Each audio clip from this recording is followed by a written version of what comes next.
What's up, everybody, and welcome to the Comment Writers. We are a Kamen Rider review podcast, and today on the show, we're going to talk about Kamen Rider gavv episode 49. I'm your host, Josh Meek, the Uber Geek, and I'm joined as always by my good friend, Toby Tobes. How's it going, Toby? It's almost over.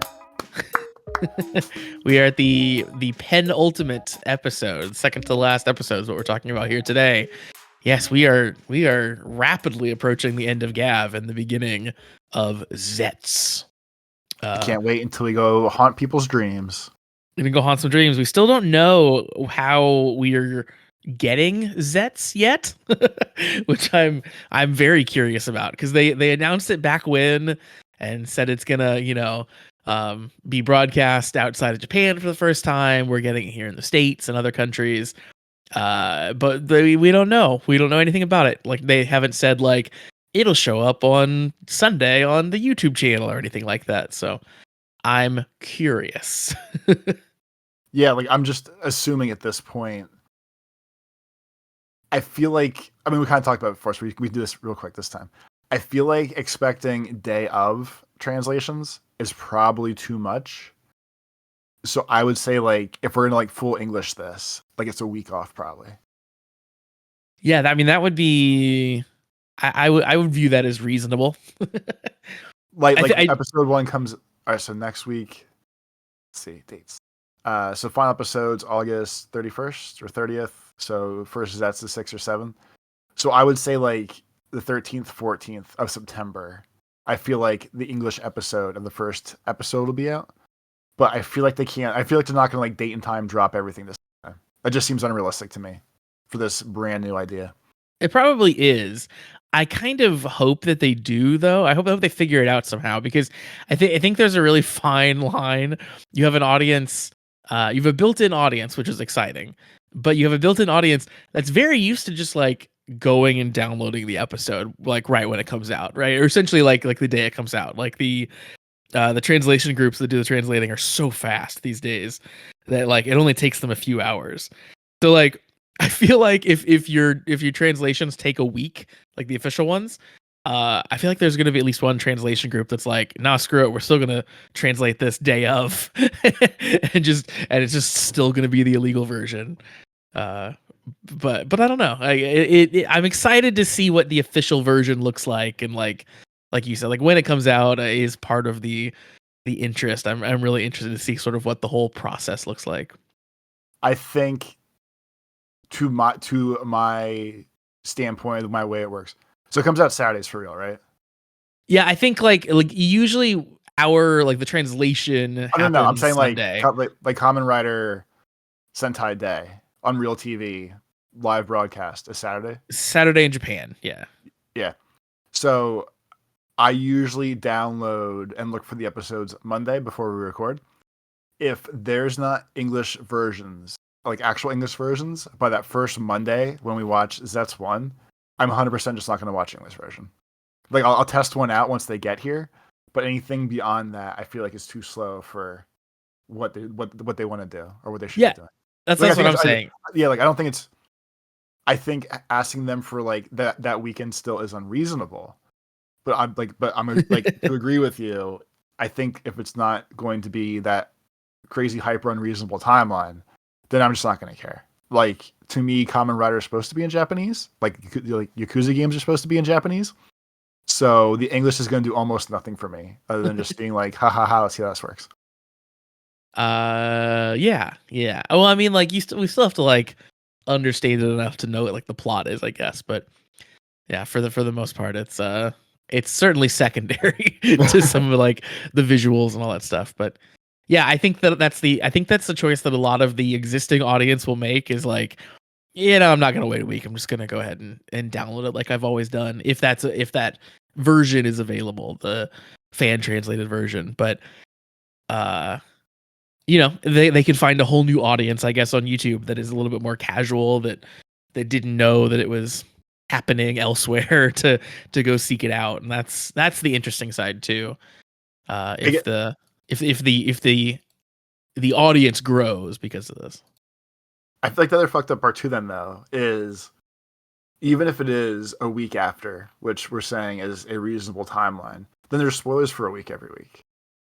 If me, stupid American Toby, I'm only gonna watch the show in English. What's a Kamen Rider? But I kind of know what a Kamen Rider is, like kind of how I am now in general. Like you're watching 2 weeks of like Twitter, Instagram, Blue Sky, whatever spoilers, Reddit spoilers coming at you before you even get to watch the episode or have a chance to. Yeah. So I don't know. It's just a weird gap where like I don't know if they like actually care or not. I guess we have to wait and see how this plays out. But like, if you want people to get into the show, I feel like having the show ruined for them every week for a whole week is not really like the best idea.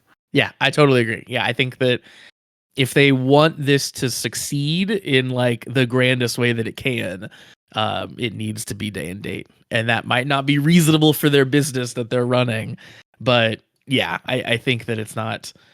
It's just a lot to ask of people in this modern connected world to, like you said, endure the spoilers and stuff that are going to happen, that are going to come out. Like, there's a reason that like anime has transitioned over to like mostly being, immediate translations and stuff. Like you get that on on like Crunchyroll the same day it comes out in Japan, because it's just so easy to go find that stuff elsewhere, or if it's a manga, to go look at scans that someone has made or whatever. Like it's just so easy to get that stuff illegitimately, that the legitimate version has to be right there, has to be current with what's going on in Japan. Yeah, like we always laugh and talk about how much we listen to The Yard, but they were talking about, I think it's One Piece specifically. Yeah. And it's like the cartoon is 2 weeks late to the manga, which comes out bi-weekly or weekly. But if you're in the proper discords with the right insider people, like the mangas come out 4 days online before they come out, and people just do the scans right away. And like you can download the scans ahead of time. And there's like layers upon layers of how far each piece of the One Piece verse is for types of media. And I mean, like, we've talked about all the shit we pirate multiple times over the length of these podcasts. Yeah. But when it's that instant of basically like any format that people want to do, you're not giving people options, I guess. Or when the like the real option is I'll wait 2 weeks, or the free option is or I'll steal it today. Like if people are into that shit, they're just gonna do the today thing and not the 2 week thing. Yeah, totally agree. I've been thinking about this, this is like sort of related to a concept that I've been thinking about recently. And I think the casual fan of things is sort of fading away, sort of dying out. Like we used to have like the monoculture, right? Where like the internet wasn't as big as it was, and really like things kind of were built around TV. And it's like, the Seinfeld finale is airing, and it's like you might not be like a Seinfeld massive fan, but maybe you watched it because like it's the thing that's happening, and it's like one of two interesting things that's happening sort of in culture at the moment. So you're going to keep up with it, you're going to know what's going on just because. And I feel like things are so splintered now. There is no like monoculture, everyone knows about things that are happening. Like the closest that we maybe get is things like Squid Games for a week, where it comes out and everyone's talking about it on Netflix. But I think for the most part, like I think being a fan of something these days lends itself way more to being like very plugged in about that thing, because you have to like you kind of have to seek it out. You have to like know the places to go on the internet to talk about it, or to even view it. I think that leads to people being way more versed in whatever it is they're a fan of than they used to be. Like there's less just sort of like, I'm very casually interested in this thing. If it comes across my vision, I'll watch it, but otherwise I don't care. I think that leads to people expecting a lot more from companies like this, like expecting things to be quicker. And if it's not, like we talked about, knowing ways to go around that and knowing the places to go to get the illegal copies or whatever it might be, that's not as much of a hurdle for people, I don't think, as it used to be. And like we can end on this, or I feel like one more thought too. The other problem too with this is, so when we really think about it, like gavv is season 48, 49, like Sentai's on 50. Like I know they're both around the same number for like full blown seasons. But when like, so we just use the Sentai, it's even number. So for 50 seasons, if I've had to go to X site to download my subbed Japanese media, like that process is so ingrained in you that doing it the right way, it doesn't even like float in my conscious. That's a good point. I haven't even like where I'm 3 live seasons into Kamen Rider, and like the process to me at this point is, oh, when the day the episode comes out, hop on a blank and go download it and watch it. So if they're gonna add like new loops that like break what your brain already knows to like the whole internet like super fan kind of thing, like it just seems like it throws off your whole gimmick. Like it's more natural to just be like, okay, today's Sunday, so all the files are out. I can just go grab it somewhere. Then like, oh, wait until Crunchyroll next week. It's not something I've never done before, but I need to start now. Like that's not going to work for me either. Yeah, it'll be interesting to see how that shakes out and how like public opinion of it shakes out too. And if you're curious, gavv is the 35th Kamen Rider. I was. I guess I thought it was way closer to Sentai, but I guess not. Yeah, Sentai had been around for a little bit, and then Kamen Rider died for a while too. Yep, Kamen Rider took some time off too. Yeah, so there was a big gap in the Kamen Riding. And then they were like, "Hey, we can sell some toys here. What do we do? Bring back the toys. we're leaving this money on the table." All right. Well, we've been talking Kamen Rider there. Let's continue talking Kamen Rider. This is the most on-topic podcast we've ever had so far. Oh my god, yeah. So we watched gavv episode 49. As we've been alluding to, this is nearing the end of gavv. This is the second to last episode, and this is an interesting episode. I think the one we watched here, 49, because it like not a lot happens. But it very much is like calm before the storm feeling. Like we're gearing up for something massive in the final episode, you can tell. Yeah, like in general, like the past couple weeks, my notes have been less and less. And it doesn't mean that like the episodes are better or worse. It just means we're doing like very broad strokes of chunks of the story that need to finish up. Yeah. And we're just like finishing it. Like that's not like we're, oh, we got a new Gochiza today, and Hanto kind of hates Shoma, and then Rocky is around doing this. It's like, no, we're all on the same page. It's like another like 24-hour swath of the build up to the ending.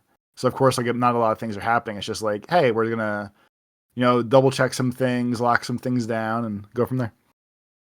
Yeah, I think that this episode gave me kind of a clearer view of the end, which we can talk about after we get through the happenings of this episode. But I think as far as like whether we're gonna get massively swerved on anything versus not, I'm leaning much more towards the not now. I think that like I think things are gonna just sort of play out how they've sort of structured them to play out, which is not a bad thing. I think that they wrote a competent story to get to this point, and now we're just sort of like letting those pieces fall at the end. But I don't think they're gonna rely on any like shock gimmicks that I can think of at this point. That's at least my current guess. And I feel like there's no, at this point, I feel like there's no room to do so. Yeah, because for a show that's kind of like respectably drug everything out the way it was supposed to in certain places, it would feel so completely out of left field and like off-putting if in this last 20 minutes next week, it's like, oh, by the way, Shoma had a sister that no one knew about, and now she's the head of the stomach family. She's gonna kill him. Oh my god, fight him quick, or fight her quick.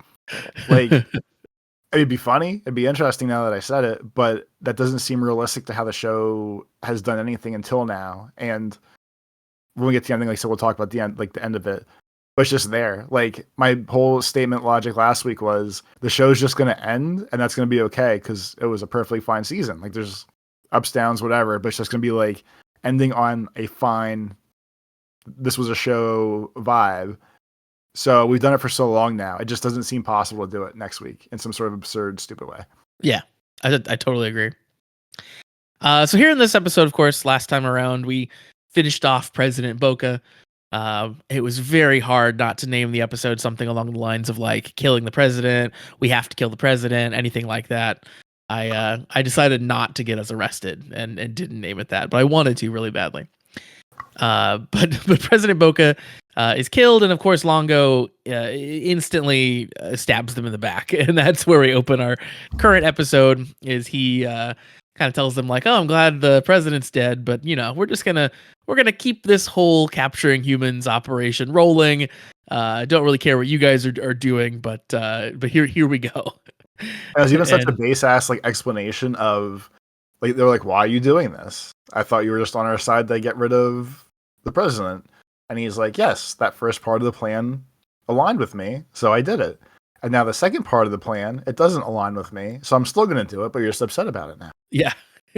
Yeah, he's so matter of fact here. He's just like, why would I not? Like, it's still, I want to, run the Stomach family and I want it to be the best it can be. We're obviously going to keep doing this. Obviously I backstabbed you, duh. I told you I wanted to be the president again, or I wanted to be in charge of the Stomach family, and now I am. So now in true Stomach family fashion, we are once again going to try to kill everybody and make them into candy. What else did you think I was going to do here? He's so in control in this opening scene, because I think it's Rakia who sort of like makes a motion that he's ready to fight, like he's going to hench and he's going to fight, and Longo just kind of tells him like, "Boy, there's going to be a lot of humans that get pressed while you fight, while you're here fighting with me." And then they all like look at each other and are like, "Yeah, we should retreat. we should go save people." And like, yeah, he played you like a fiddle. Like he told you he was stabbing you in the back, and then told you that you shouldn't fight him and you should go save people instead, and you did it. And that's great. I love how in control Longo is there. Oh yeah, like he was steps ahead. Maybe not as much as the president, but he was ready for this and was like, "Okay, yep, we're doing the next part now. That's where I see you guys later." Yep, exactly. We do get to see him reclaim his, I guess, rightful seat at the head of the big Stomach family table. He rolls up and he sees Lascelles there. She's like kind of in hysterics about her dad being dead. And what does Longo do? He just like backhands her and slaps her across the table. Blasted her across the table. It wasn't even like a backhand. He like launched her across the table. It was like, insane. "I don't care. Your dad sucked." Yeah, your dad sucked. This is my chair. Please move. And just rockets this woman across this whole table. And then of course, like Jeeb shows up, her husband, and he's like helping her up. And Longo, who has just, battered Jeeb's wife, is like, "Hey, why don't you come back and work for me? We can even let Lascelles live if you want to. I'd consider it." Yeah, just like, such a power move. It is. And for like the whole Jeeb and him vibe, and now like his Suma got blasted across the table and stuff. It's crazy that Jeeb's probably going to be like the final boss, because I feel like they kind of set up where he's going to hawk out at something. And I don't know if it's going to be like killing his brother first and then dying to Shoma, or vice versa. But like, it seems like if he just lets Shoma stay pissed at Longo, like Jeeb's going to be the final boss, the biggest baby of all of them. Made the entire show and is going to be there until the end. Yeah, I think Jeeb's an interesting one. I don't really know how that's going to shake out exactly yet. Yeah, like could be like final boss level, or it could be like a weird, like turning on Longo at the last minute thing, because we had the parallel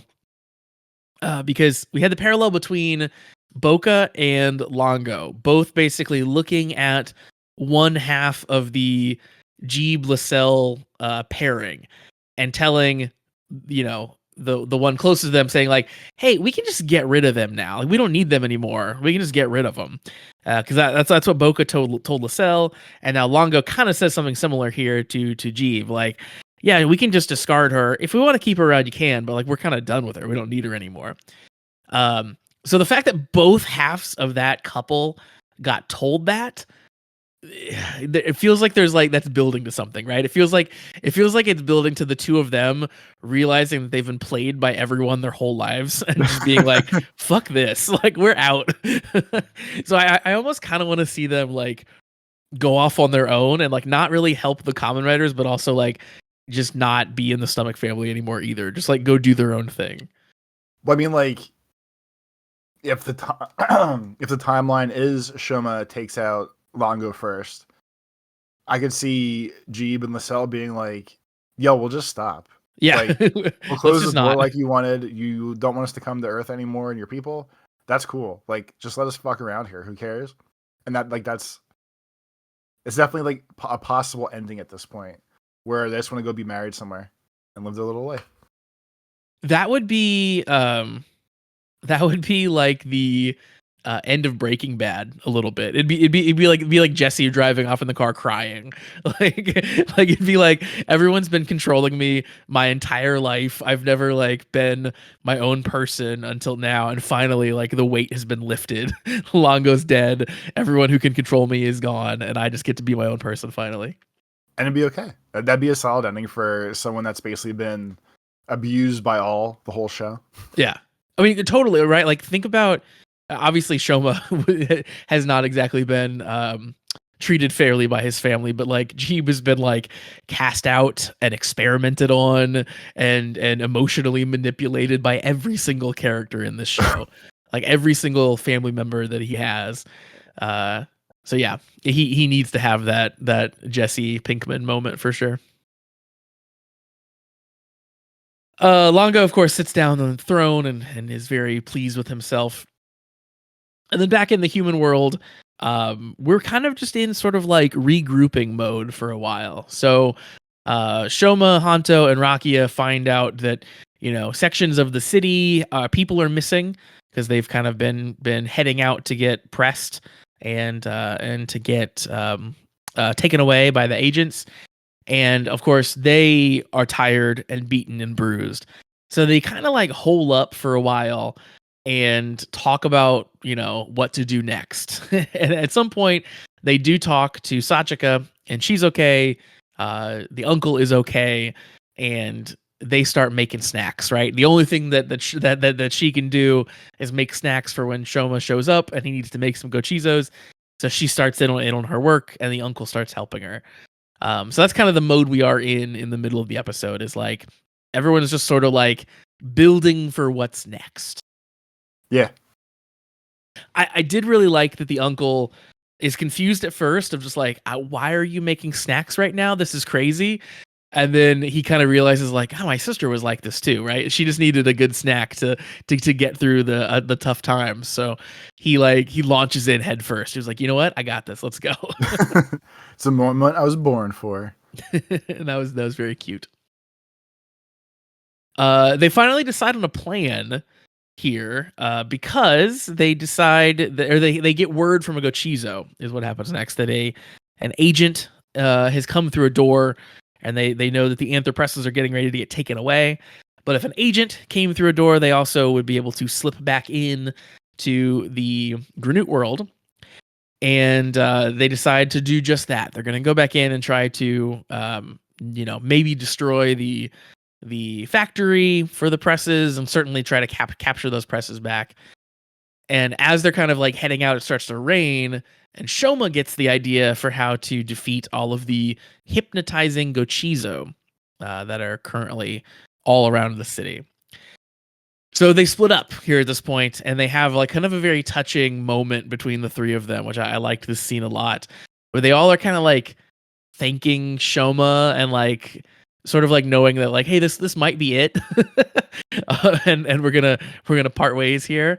And they all had a cute like brotherly little moment of like, hey, thanks for everything you've done. Like we're gonna do this, but like I want to acknowledge like that you've brought a lot to my life. It's like in any, I mean, I guess it happens in most movies, but like specifically tied to like any sort of like sports movie ending, where the team's like, listen, we were the fucking underdogs and we made it to the championship. Like we win, we lose, it doesn't really matter at this point because like we fucking did it. We still got here. And then sometimes the movie ends where like they still lose and it's okay. And sometimes the movie ends where they win. That's more than likely what's going to happen. But hey, just kind of how it works. So we even get Rakia saying like, let's make this our last battle. And that could have come off as like so eye rolly, knowing it's the second to last episode. Like, okay, yeah, last battle, we get it. Let's second to last episode.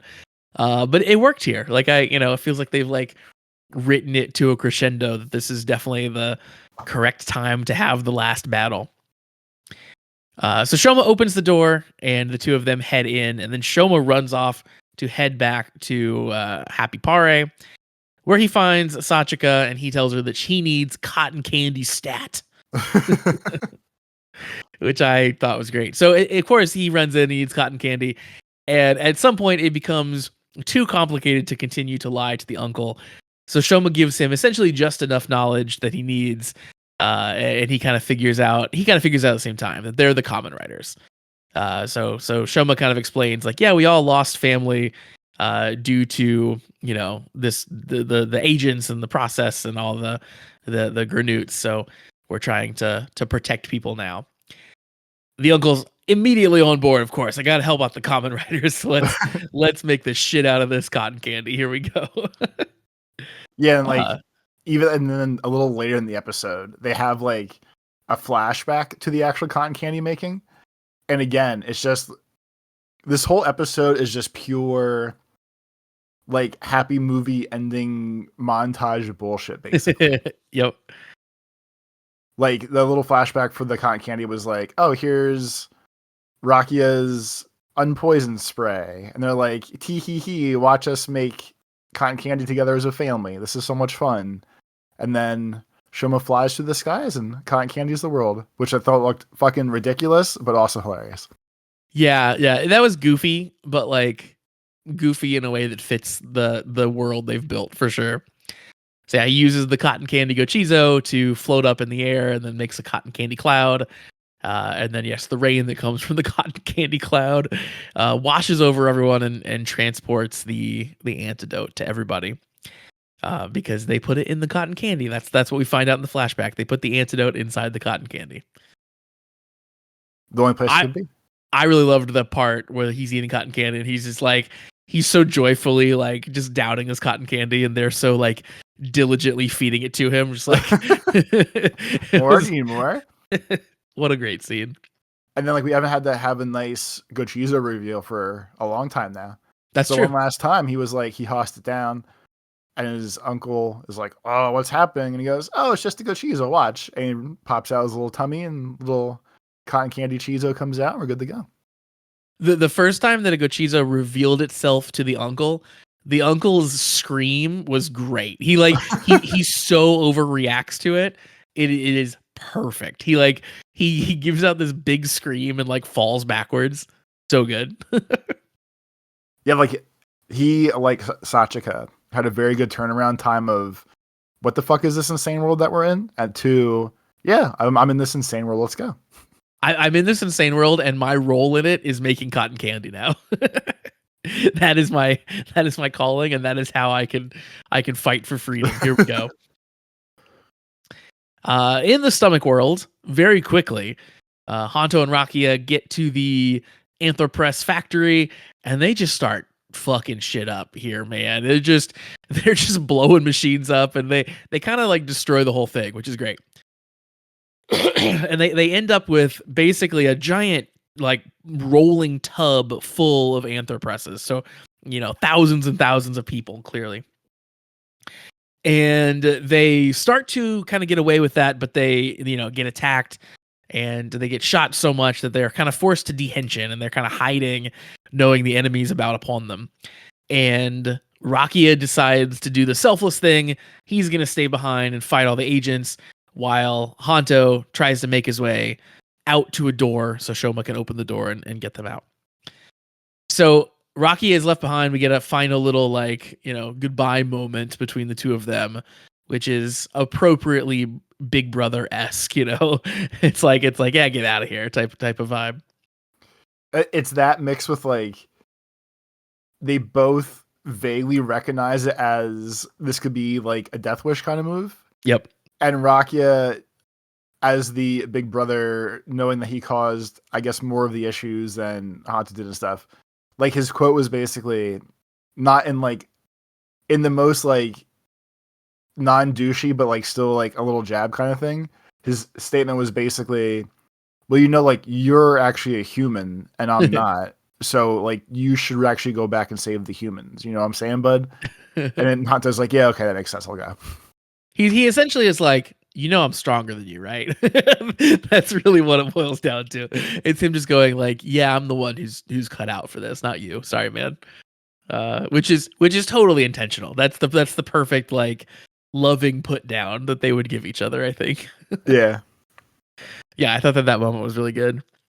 So Hanto runs off, and Rakia is left fighting just a sea of agents. Like they do a good job of making it seem like overwhelming odds here, because he starts taking some down, but then they sort of like pan the camera where you can see how many there are coming at him, and you really get a sense of like, ooh, I don't know if he's gonna make it out of this. It seems rough.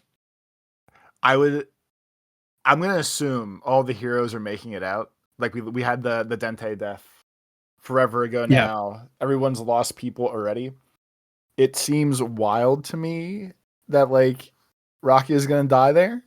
I guess they could do that, but that'd be crazy if he actually like goes out that way and is not there for the actual ending of, hey, we saved Earth. Is Rocky gonna stay there or just go back to Stomach Land or what? But I do think that my guess is the thing that they're maybe setting up is that I don't think he'll die here. I think he'll make it out of this kind of agent fight. But I do think they're sort of like hinting at he's going to get stranded in Granute World. Like whatever happens that kind of slams the doors shut. I think that Hanto and Shoma will end up on the human side, and I think that Rakia, being the full-blooded Granute, I think that he'll get stuck on the Granute side. That's my guess. will it be stuck or not? As we talk about this, will it be someone has to stay here to make sure the shit doesn't happen again? It might be that. And Rakia just self-sacrifices that way of, no guys, like this is actually where I'm from. I need to stay in my home and do my dead brother proud and blah blah blah. Yeah, and that certainly like is the perfect cherry on top to his whole guilt storyline that he's been having, the guilt for having been a part of this. So that's the great way to absolve yourself, right? If you self-sacrifice and stay behind to prevent it from ever happening again. Yeah, Yep. I think that let's lock that in as the official Kamen Rider's prediction. Maybe he'll stay in Kemi Land, and they can blend those two together. Perfect. And they can all live. They all live in happiness. Hanto does run away. He ends up at the doors, like the big room of all the doors, and he's waiting for Shoma to arrive so he knows which door to go out, basically. But Shoma doesn't make it. But who does show up and starts shooting at him and fighting him is Jeeb. He's putting his foot down. No more bullshit. Yep. Jeeb shoots at him, and there's a funny, like, kind of bad CG scene where, like, Hanto nearly tips over, falls off the little platform, which I think is pretty good. And then, Jeeb is like, yeah, Shoma's, like, probably already dead by Longo's hand, so... I thought it's such like a little brother line to be like, yeah, my big brother already killed your friend, so, whatever. They start, tussling a little bit, and Jeeb pushes Hanto sort of through a door, and they end up in the real world again. But of course, Hanto is now entangled in a fight with Jeeb. They all split their separate directions for, I guess, their quote unquote final bosses, even though Hanto and Jeeb really has no tie to anything to each other. Yeah, exactly. They need to go somewhere with each other at this point.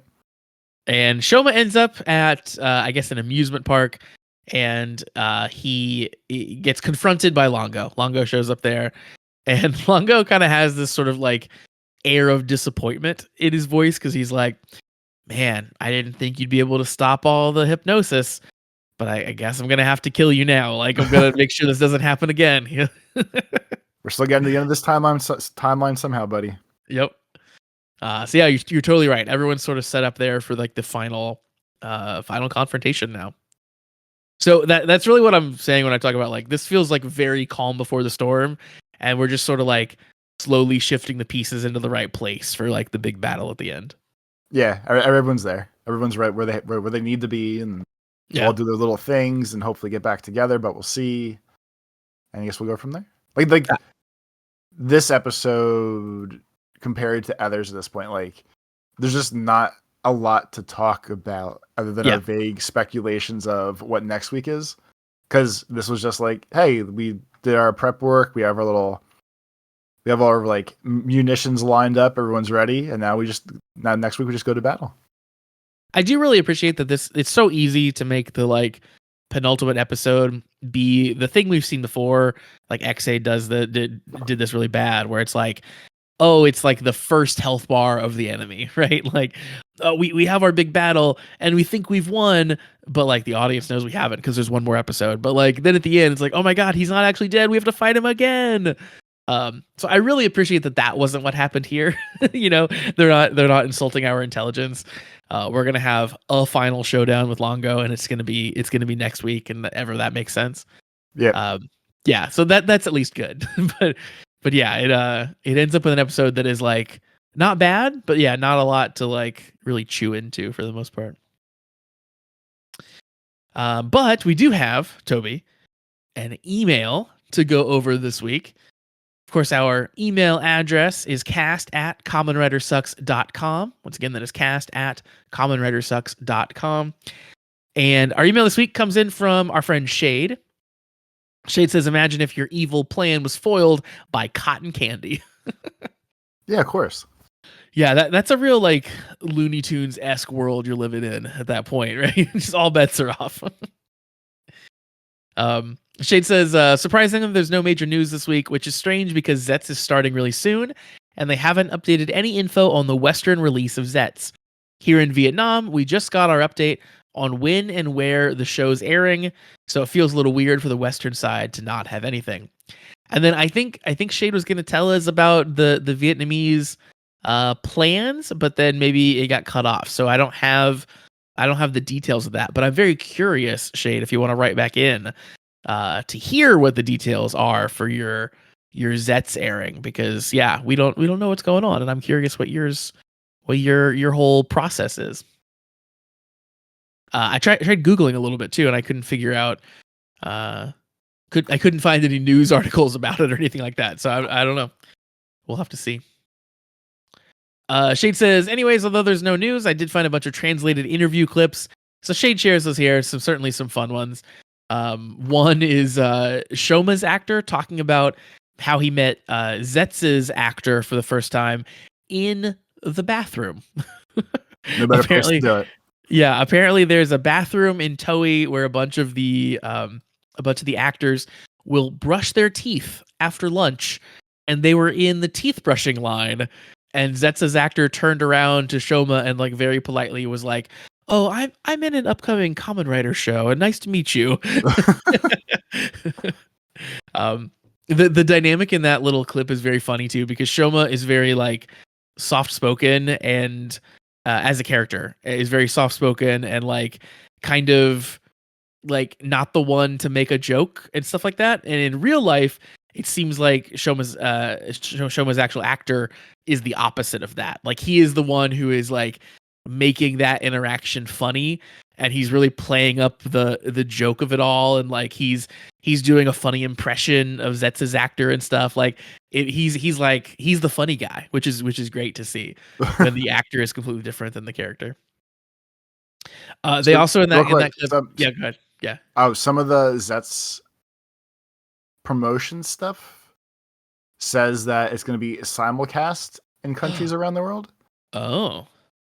So if it's simulcasted, it should be the exact same time.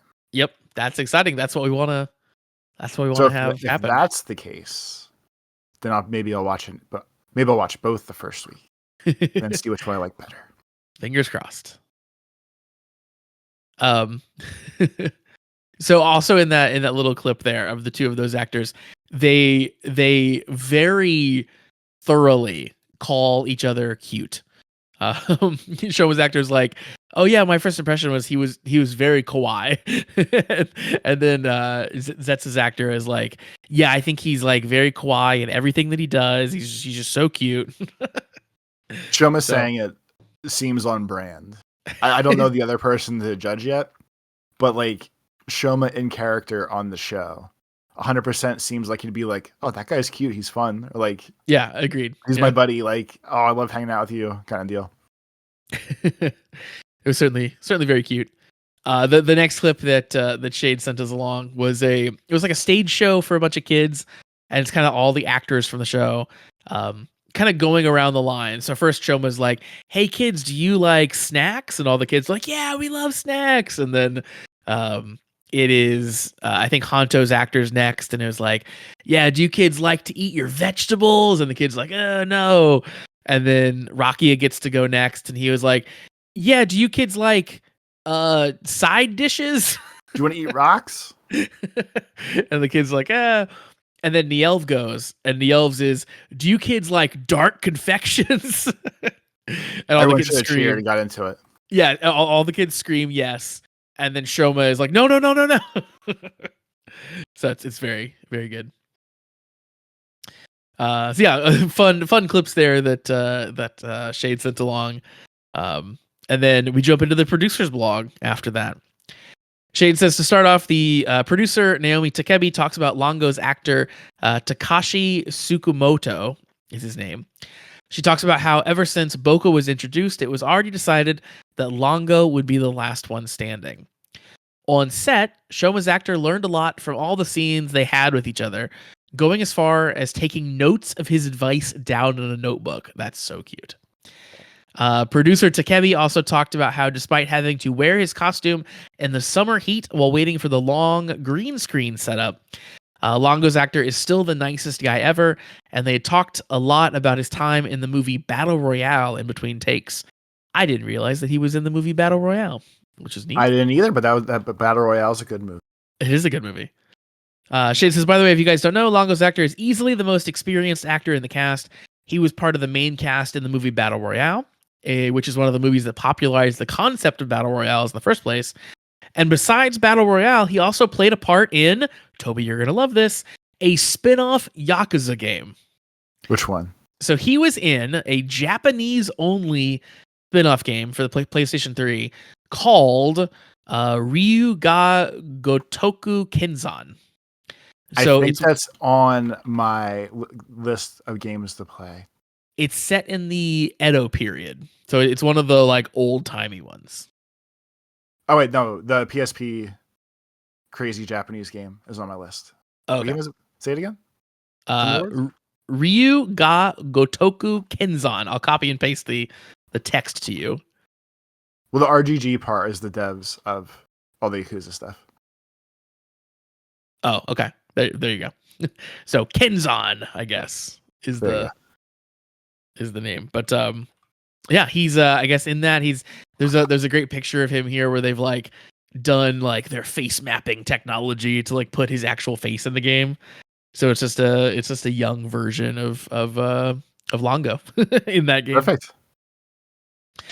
So that's pretty neat. Shade says he also played a minor antagonist in the game. Oh, that's the game. The Ryu ga Goto Kenzan. Yeah.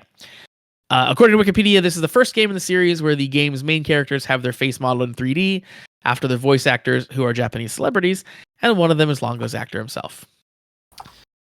More in the producer's blog. In the scene where three of them choose to retreat, the script originally had all three of them deciding to retreat. However, the three main leads worked with the director to aid in the moment where Hanto was reluctant to leave because Hanto's the one who's the least likely to give up and will be the last to leave. That checks out. That does check out. I love when actors like have a better like feel for their character than the writers do sometimes. Like that's always a neat concept. Now they've lived it for too long. And they're like, this is me. No, like I wouldn't do that. That doesn't make sense. Exactly. Yeah, that doesn't track. Apparently, quote, as always, the scene was set in a green screen space, but Lascelles' actress perfectly portrayed the situation of being left alone in a vast empty space after the loss of a significant presence. Selected through an audition with director Morota, Lascelles' filming schedule meant that the drama was almost finished before she appeared on air. Those who saw her as a TTFC extra likely wondered, what kind of girl is this? Joining the cast just over halfway through, being the youngest and being asked to appear at events and produce character songs without knowing how the public would react, It all felt like a given, but Kamada, the actress, tackled everything with a cheerful and straightforward attitude. The title for this episode is I Believe in Snacks, which was inspired by Shoma's line when he confronts Longo, quote, "It's the power of snacks that makes people happy." And then there's a bunch of behind the scenes photos that Shade has shared as well. Some close-ups on Vram's shoes, which is a funny picture to share. We've got Hanto with all the presses as he's trying to pull it out. We've got the green screen of Jeeb trying to shove him through the door, which is also very funny. And we have a script cover for Kamen Rider Gavv episode 49 and 50, and it is the marshmallow gochizo fittingly for 49, which is good. Shay says that's it for the penultimate episode of Gav's producer blog. Funnily enough, this will be the first series where I covered the entire producer blog myself, so that'll be something special to remember. To be honest, if it wasn't for the podcast, I would probably never read all this by myself. But now I have a reason to go through the blogs every week. I do find reading and sharing them very fun, even if it was a bit of work sometimes, lol. Seriously, I had to restructure so many paragraphs, run a bunch of them through Google Translate, and look up so many things on Wikipedia and using a Japanese dictionary. So tune in next time for the finale, Kamen Rider Gavv episode 50, which is entitled Aim for It, A Delicious Future. So yeah, Shade, we appreciate all the hard work you put in on translating and sharing the producer's blog tidbits with us and with the audience. Thank you very much. Love getting to go through that after you compile it. You do a good job. Indeed.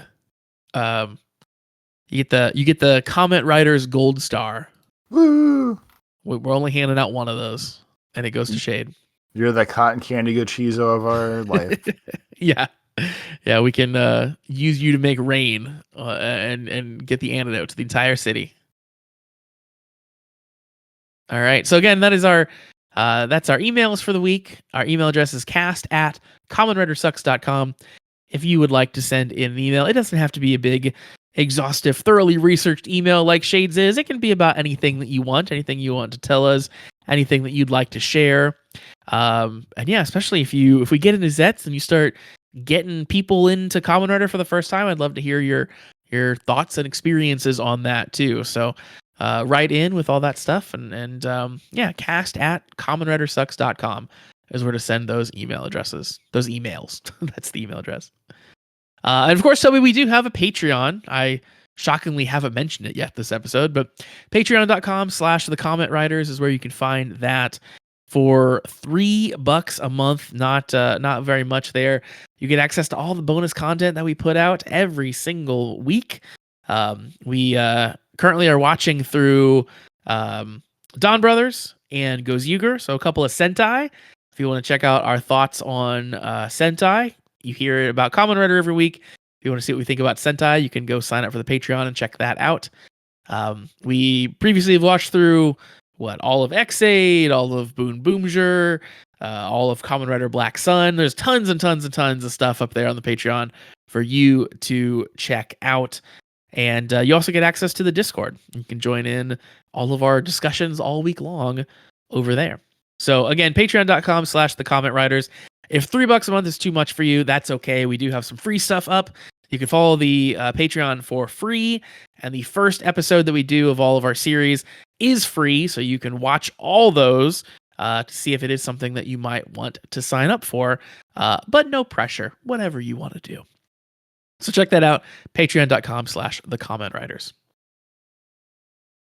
Toby, with all that being said, I think that's going to wrap us up for this week. Why don't you tell the people where they can find you on the internet?